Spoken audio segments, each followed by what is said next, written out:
Hi everyone, my name is Jeff Yamazaki and welcome back to my channel. Today we're diving into a watch that completely changed my perspective on what modern Seiko can achieve. The King Seiko SJE111. Now, if you've been following my journey with Japanese watches, you know I have a soft spot for Grand Seiko. But when I discovered King Seiko had been revived after being dormant for nearly 50 years, I had to see what the fuss was all about. And let me tell you, this watch tells a story that's way more interesting than I expected. So grab a coffee, get comfortable, and let's explore why King Seiko might just be the best kept secret in Japanese watchmaking. Before we get into the watch itself, King Seiko wasn't some new creation. It actually dates back to 1960 when Seiko had two factories, Suwa Seiko-sha in Nagano Prefecture and Daini Seiko-sha in Tokyo. Essentially, two separate teams battling it out to create the best watches possible. Suwa developed Grand Seiko while Daini created King Seiko. And for many years, these two factories pushed each other to incredible heights of precision and craftsmanship. We're talking about an internal rivalry that produced some of the finest watches Japan has ever made.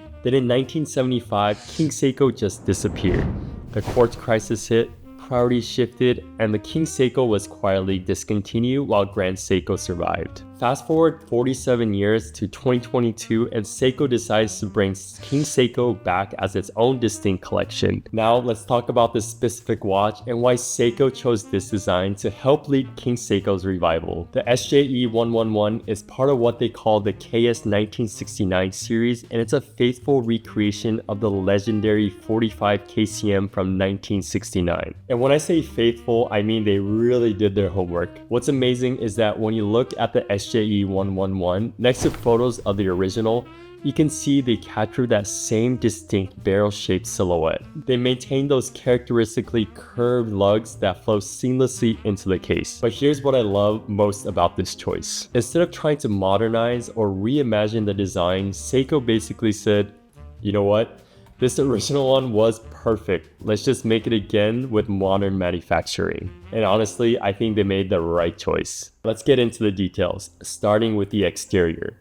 The case is stainless steel, and at first glance, you might think it's pretty straightforward. But spend some time with it and you start noticing all these incredibly small details that is very Japanese. The case measures 39.4 millimeters in diameter, which is not bad for people with smaller wrists like me. The lug-to-lug distance is 43.6 millimeters, and here's the really impressive part. It's only 9.9 millimeters thick. On my 6-inch wrist, it's honestly the perfect size. Not too big, not too small, just right. But what really sets this case apart is the finishing. We're talking about a combination of brushed and polished surfaces that rival watches costing 3 times as much. The entire case has this beautiful mirror polish that creates these dynamic reflections as the light changes. And don't you love that barrel-shaped profile? You know those elegant dress watches from the 60s that look sophisticated without trying too hard? That's exactly what this captures. It takes that timeless aesthetic and makes it completely wearable for today. The crown is another detail I love. It's signed with the King Seiko shield logo and sits slightly recessed into the case. It's got this perfect size and feel when you're winding or setting the watch. Not too small where you're struggling to grip it, but not so large that it digs into your wrist while wearing it. The caseback features the King Seiko shield logo and all the technical details. And while it's not a display back in some of the newer King Seiko VANAC models, there's something classic and purposeful about a solid caseback. Moving on to the bracelet, and this is where King Seiko really surprised me. It's this beautiful multi-row design with narrow links that create almost a pseudo beads of rice look.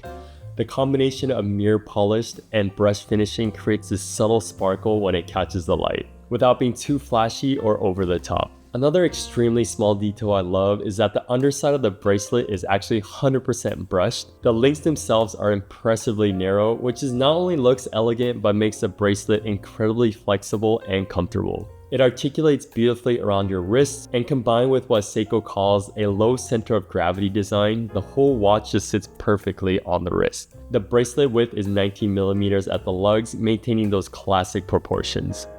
The clasp is a concealed triple folding design with a King Seiko logo, and while it doesn't have micro adjustments like some modern watches, it's well made and secure.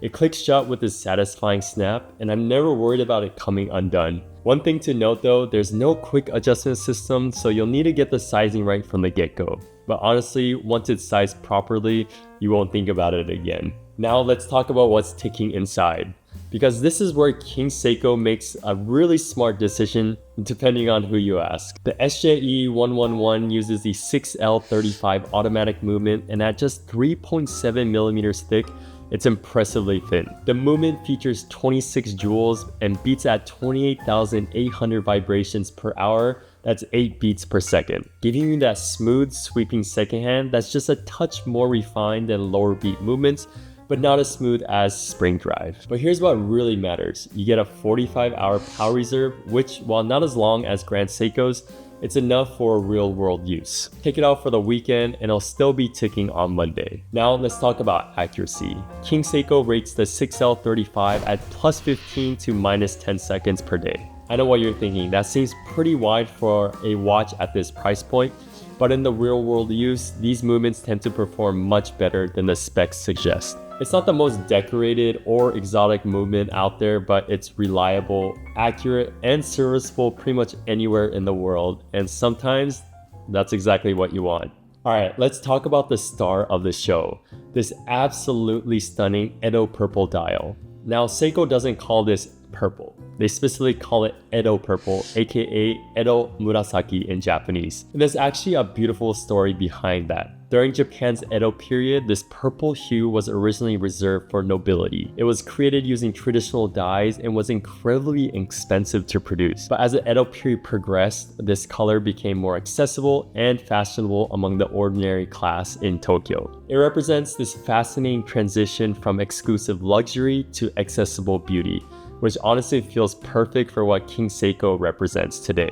The dial has this subtle texture that Seiko says evokes traditional washi paper, and in person it creates this incredible depth and movement as you tilt the watch. It's not quite smooth, not quite sunburst, but something uniquely its own. It's one of those dials that constantly surprises you throughout the day. The applied indices are faceted and polished. The hands are cut on 3 sides, creating this dimensional quality that makes them both appear to float above the dial. And that special double marker at 12 o'clock, it features this pattern that evokes the feather fletching of an arrow and detail pulled from traditional Japanese archery. It's these little cultural touches that make this watch feel so special. Now, if purple isn't your thing, the KS1969 series comes in other stunning options. There's the SJE109 with a silver brush dial that's incredibly versatile, the SJE113 with what they call forest green that features a gradient effect darkening towards the edges, and the limited edition SJE115 with a light blue green dial featuring a dragon scale pattern. That was limited to just 700 pieces worldwide and celebrates the 100th anniversary of the Seiko brand. Each colorway brings its own personality, but they all share that same impeccable finishing and attention to detail Seiko is known for. Let's quickly run through the technical specs for anyone keeping track. Water resistance is 50 meters or 5 bar, which means you can wash your hands or get caught in the rain. The crystal is a box-shaped sapphire with anti-reflective coating on the inner surface. That box shape is actually a really nice vintage touch that adds character to the profile, and the AR coating helps with clarity without being vulnerable to scratches. Weight-wise, the whole package comes in at 110 grams on the bracelet, which feels substantial without being heavy. It's got enough heft to feel quality, but light enough that you can wear all day without fatigue. Very similar to my SPGA 413. And because of that incredibly thin 9.9mm profile, it works great on smaller wrists like mine. So how does the watch actually work in daily life? Let me show you again 3 different ways I would style this watch. First, the casual weekend look. The watch adds just enough sophistication to elevate the whole outfit without looking out of place. The Edo purple dial actually works beautifully with denim, picking up those indigo tones, and the slim profile means it doesn't look oversized or sporty against the casual pieces. Next, the smart casual office outfit. This is where the King Seiko really shines. It's dressy enough to look appropriate in business casual environment, but not so formal that it's stuffy. Finally, the elevated evening look. The King Seiko holds its own against much more expensive watches in this context. Those polished surfaces catch the light beautifully under restaurant lighting, and the classic proportions just look right. The Edo purple dial again adds a subtle pop of color that's sophisticated rather than flashy. You could absolutely wear this to a wedding, a nice dinner, or any formal event without feeling underdressed. What I love is that unlike a dive watch or a pure dress watch, the King Seiko generally works across all these scenarios.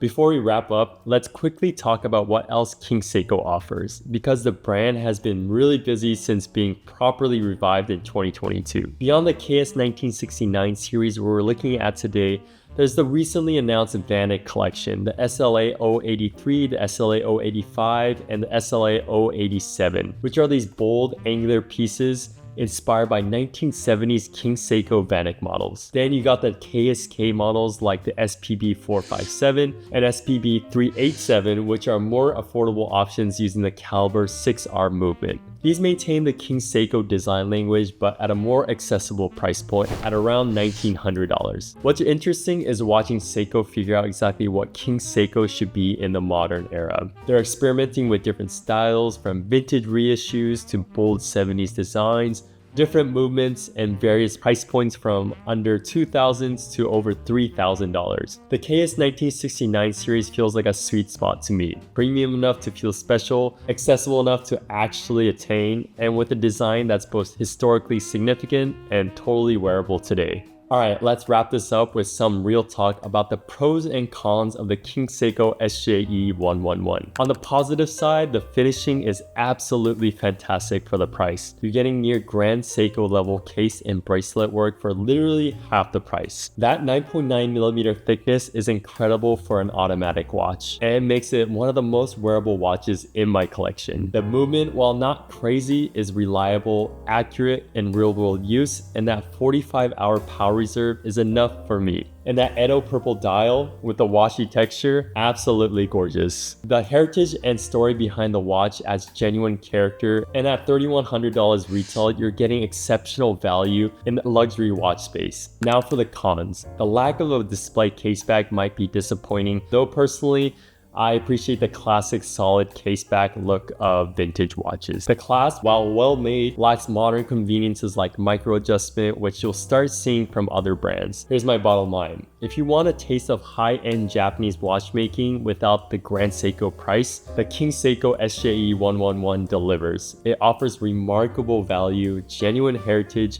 and a wearing experience that punches way above its weight class. For me, this watch represents everything I love about Japanese watchmaking. The obsessive attention to detail, the respect for heritage, the cultural storytelling through design choices like the Edo purple dial, and the pursuit of excellence at every price point. It might not have the spring drive movement of my Grand Seiko, but it has its own distinct character that makes me reach for it just as often. So there you have it, my deep dive into the King Seiko SJE111. Whether you're a seasoned collector or someone looking for their first serious watch, this piece deserves your attention. King Seiko is back, and based on what I'm seeing with pieces like the KS1969, they're carving out their own unique space in the watch world. Drop a comment below letting me know what you think about King Seiko and whether you prefer the Edo purple or one of the other dial options. Thanks for sticking with me until the very end, and if you like this video, please give it a thumbs up, and if you want to see more watch content along with my men's fashion and lifestyle videos,